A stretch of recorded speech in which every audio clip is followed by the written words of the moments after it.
Hi, I am Susan Moles, and this is my Cannabis Research, the truth as I have learned it. Healing herbs are becoming a staple item in our home medicine cabinets, and every day we are bombarded with commercials praising the healing properties of these herbs. Notice at the bottom of the screen in small print is a statement that the FDA has not evaluated these herbs, yet they are available for human consumption without having proven their effectiveness. One herb which has proven its effectiveness and overall benefit to our world for thousands of years is no longer available, but it is making a comeback. Currently, there are petitions circulating in several states to place the issue of medical marijuana on the ballot. I am here to share information with you that I have uncovered over the last 25 plus years regarding cannabis sativa, also known as marijuana, in order to help you make a more informed decision. I will begin with the history of this herb because it is important to understand how prominent it was in our society. We will then examine the plant itself, from the roots to the flowers and the stems, because every part is beneficial to society. By this time, you will be asking yourself, if this herb is so great, then how did it become illegal? I will then share with you the story of a few men whose actions led to this herb being outlawed. Finally, I will update you on current research, debunk some myths, and update you on state laws. Our history. Archaeologists have uncovered evidence that cannabis sativa was in all probability the first plant cultivated by man. Imagine, of all the plants on the face of this planet, cannabis was the one that they chose for mass production. This plant is the oldest fiber producer of historic record, and fiber is only part of what it has to offer. Does anyone know when the first law was passed in the Americas regarding this plant? 1619, Jamestown Colony, Virginia, forcing farmers to grow it. This crop was so valuable that it was considered legal tender, yes, money, and any money that was owed to the government could be paid with cannabis. This was from 1631 to the early 1800s. During the American Revolution, cannabis was vital to our freedom, so much so that laws were passed forcing farmers to grow cannabis. Yes, if you lived in Virginia from 1763 to 1767 and were caught not growing this crop, you could be jailed. Similar laws had previously been enacted in Massachusetts in 1631, Connecticut 1632, and the Chesapeake colonies late into the 1700s. Why were the colonies so interested in cannabis sativa?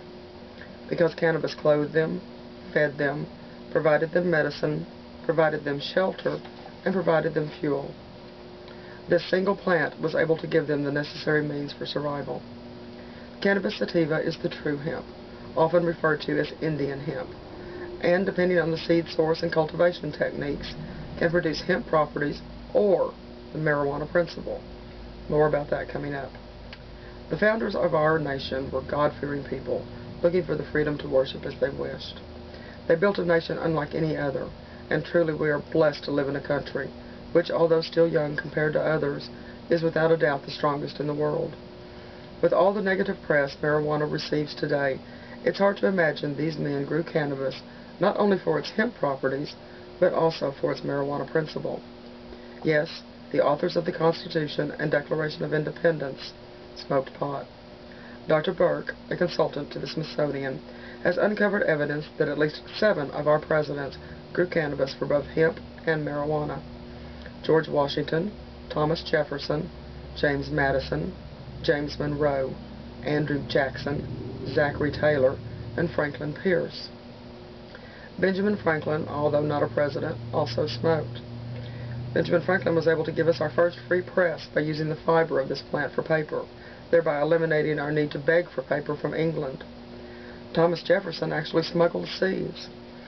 In 1784, he went to Europe to assist Franklin and Adams with treaties. In 1785, he became minister to France and assisted with the French Constitution up till 1789. During his stay in Europe, he smuggled seeds from China through Turkey and into France. It was illegal to smuggle seeds out of China, but they were really good seeds. Shakespeare's pipes were recently discovered and found to contain traces of cannabis. Carl Sagan, the greatest astronomer of our time, smoked daily according to his journals. Cannabis is relaxing to the mind and allows for creative thinking. believe it or not. The St. Louis University Medical School in 1989 confirmed that the human brain has receptor sites for THC and its natural cannabis cousins, to which no other compounds known thus far will bind. When God created us and gave us every herb-bearing seed in Genesis 1:29, He set up our bodies to utilize cannabis. Remember in Genesis 1:11, day 3 of the creation, and God said, "Let the earth bring forth grass, the herb yielding seed, and the tree yielding fruit after its kind, whose seed is in itself upon the earth," and it was so.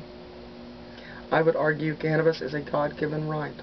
It is the only plant that fulfills His promise to meet our needs. It can clothe us, feed us, shelter us, give us our medicine, and give us fuel.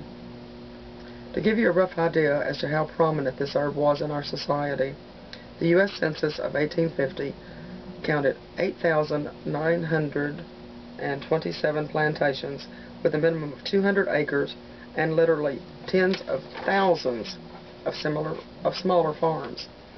According to the 1927 World Book Encyclopedia, 75,000 tons were harvested in Kentucky in 1859.